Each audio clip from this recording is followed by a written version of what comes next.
Bismillahirrahmanirrahim. Assalamualaikum warahmatullahi wabarakatuh. Waalaikumsalam warahmatullahi wabarakatuh. Perkenalkan, nama saya Ayu Aulia Syari dengan NIM 48 kelas 1A Tadris Fisika. Izinkan saya untuk memaparkan sedikit materi dari gaya gesek. Langsung saja masuk ke pengertian dari gaya gesek itu sendiri. Gaya gesek adalah gaya yang berarah melawan gerak benda atau kecenderungan benda akan bergerak. Gaya gesek muncul apabila dua buah benda bersentuhan.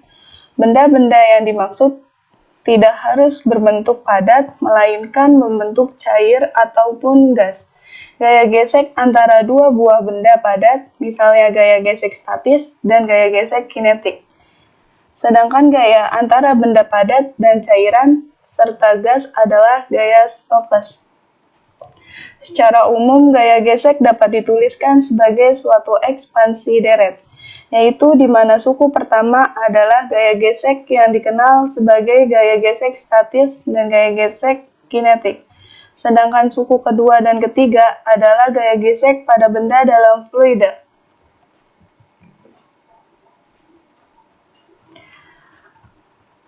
Apa saja sih jenis-jenis gaya gesek? Gaya gesek itu ada dua jenis, yaitu gaya gesek statis dan gaya gesek kinetik. Yang pertama, gaya gesek statis, yang disimbolkan Fs. Gaya gesek statis adalah gaya gesek yang bekerja pada benda dalam keadaan diam dan nilainya mulai dari 0 sampai suatu harga maksimum. Besarnya gaya gesek statis maksimum adalah Fs sama dengan koefisien S dikali N, yang dimana Fs adalah gaya gesek statis, koefisien X adalah koefisien gesek statis, N adalah gaya normal benda. Yang kedua ada gaya gesek kinetik, yang biasa disimbolkan Fk.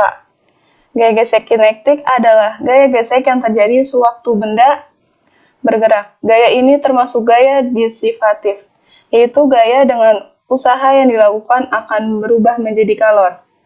Secara matematis dapat dituliskan Fk sama dengan koefisien K dikali N, yang dimana Fk adalah gaya gesek kinetik, koefisien K adalah koefisien gesek kinetik, N adalah gaya normal.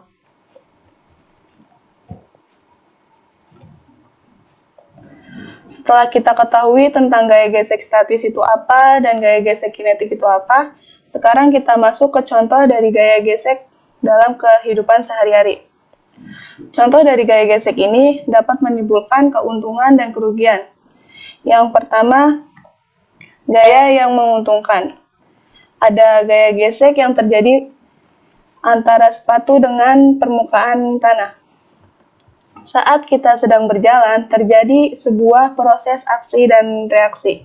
Ketika telapak kaki mendorong tanah ke belakang, gesekan yang dikerjakan tanah pada telapak kaki akan mendorong tubuh ke depan. Apabila tanah adalah dalam keadaan licin, maka koefisien geseknya kecil, sehingga gaya geseknya pun kecil, sehingga memungkinkan kaki akan terpleset. Lalu ada gaya gesek pada roda kendaraan yang bergerigi. Seperti yang kita ketahui bahwa pada umumnya roda memiliki permukaan yang bergerigi atau beralur. Hal ini bertujuan untuk memperbesar gaya gesek antara roda dengan tanah. Semakin besar gaya gesek, maka semakin kecil kemungkinan roda akan tergelincir khususnya pada tanah atau jalan yang licin. Jika roda tidak dibuat beralur atau bergerigi, maka gaya gesek yang dihasilkan akan semakin kecil, sehingga besar kemungkinan menyebabkan roda mudah tergelincir.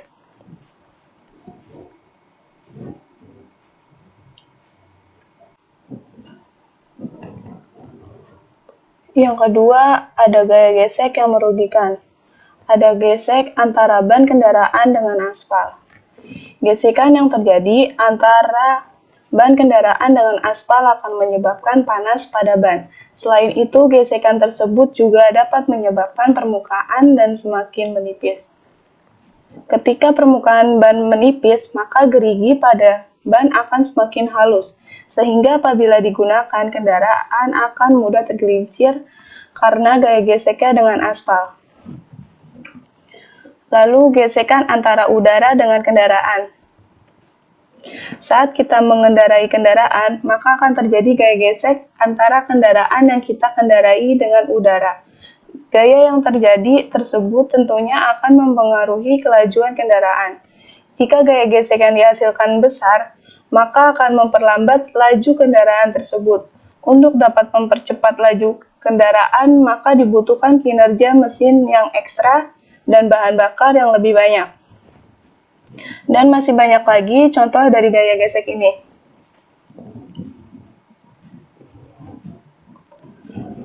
Lalu kita masuk ke penggunaan aplikasi PET simulation ya.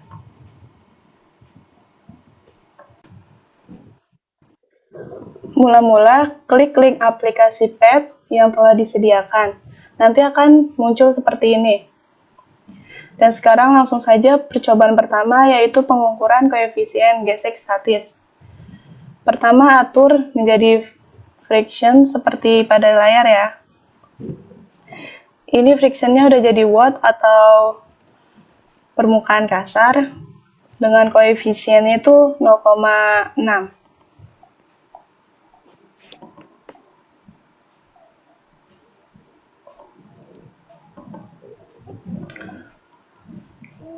Lalu atur posisi baloknya bisa dilihat di mode controlnya ya.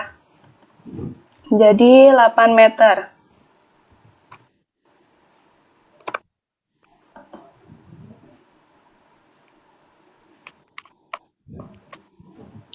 Dengan sudutnya itu mula-mula 0, jadi kita jadikan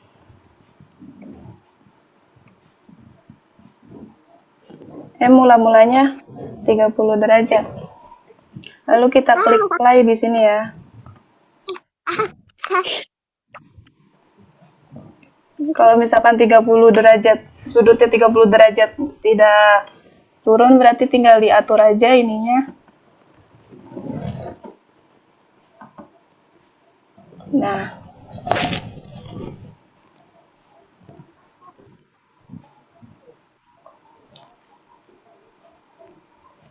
Nah, di sini sudah terlihat. Ini percobaan pada gesek statis.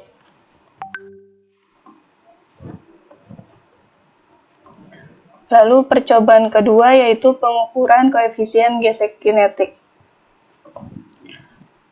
Sama kayak tadi, tapi koefisiennya diganti dengan 0,4. Posisinya 8 meter. Lalu sudutnya itu 30 derajat. Ini sebagai contoh aja ya.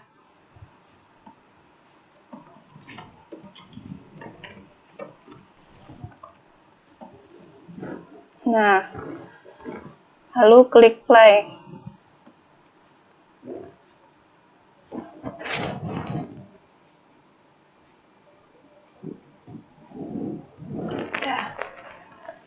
Sama kalau misalkan mau diganti permukaannya dengan ice atau yang licin, caranya sama seperti yang tadi.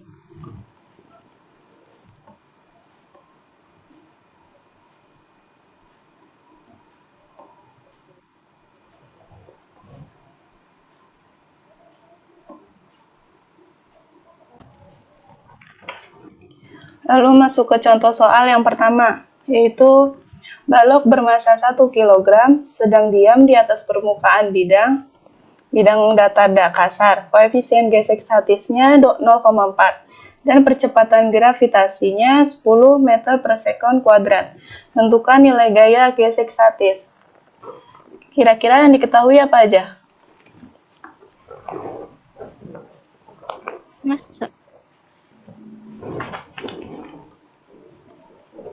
Masanya berarti berapa tadi? Ini ya, 1 kg. Koefisien statisnya 0,4. Nah, bisa ditulis seperti ini ya.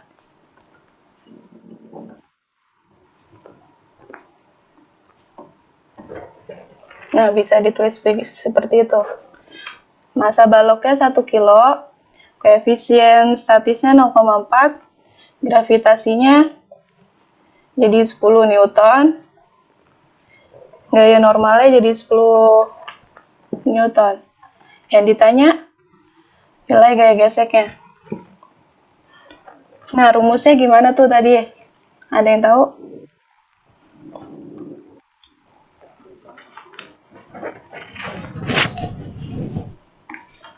Iya, berarti pakai rumus gaya gesek statis.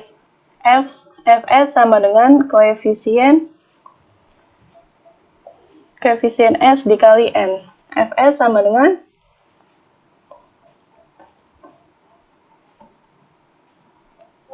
koefisiennya berapa ya?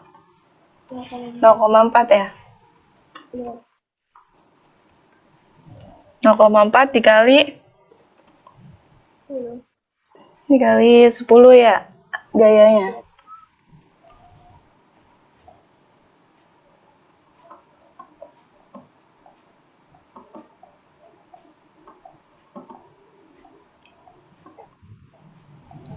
Jadi berapa hasilnya? 4 Newton. Bisa dipahami? Bisa, Ibu. Oke, kita lanjut ke soal kedua ya.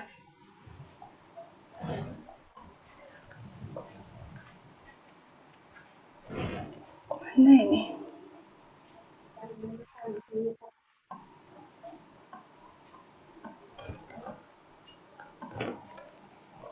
Nah, ini soal kedua.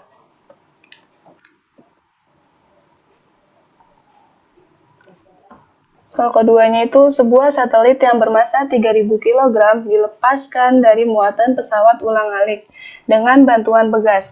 Jika satelit dilontarkan dengan kecepatan 0,8 meter per sekon dengan pegas dalam selang waktu 0,5 second, maka gaya rata-rata yang diberikan pegas pada satelit tersebut adalah, jadi yang diketahui apa aja nih? Masanya ya. Masanya 3.000 kg. Lalu kecepatannya 0,8 ya? Ya. Dan waktunya itu 0,5. Jadi bisa ditulis seperti ini. Nah, yang ditanya itu gaya rata-rata. Ada yang tahu rumus gaya rata-ratanya?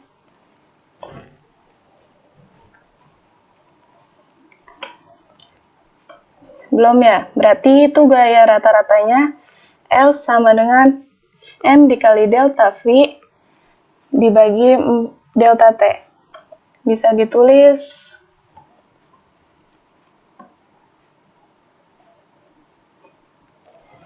masanya tadi berapa? 3.000 ya? 3.000 dikali delta V-nya 0,8 dibagi 0,5.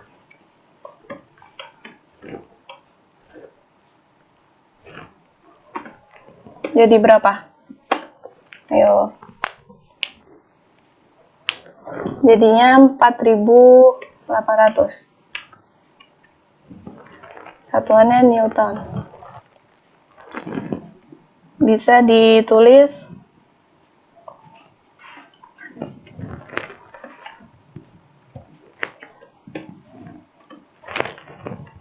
4,8 dikali 10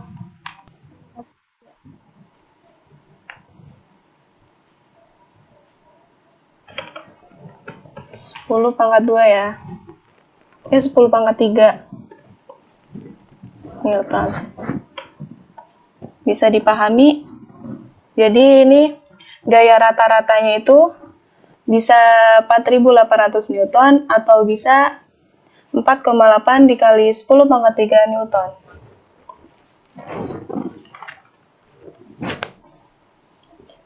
Sudah jelas pertanyaannya?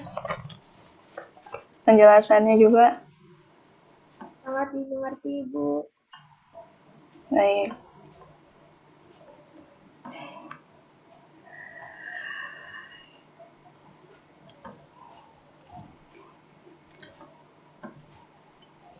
Jadi kesimpulan pada materi ini yaitu gaya gesek adalah gaya yang berarah melawan gerak benda atau arah kecenderungan benda akan bergerak. Secara mikroskopis, gaya gesek disebabkan oleh interaksi melalui terbangunnya gaya ikat antara molekul-molekul yang berada di permukaan satu benda dengan molekul yang lainnya.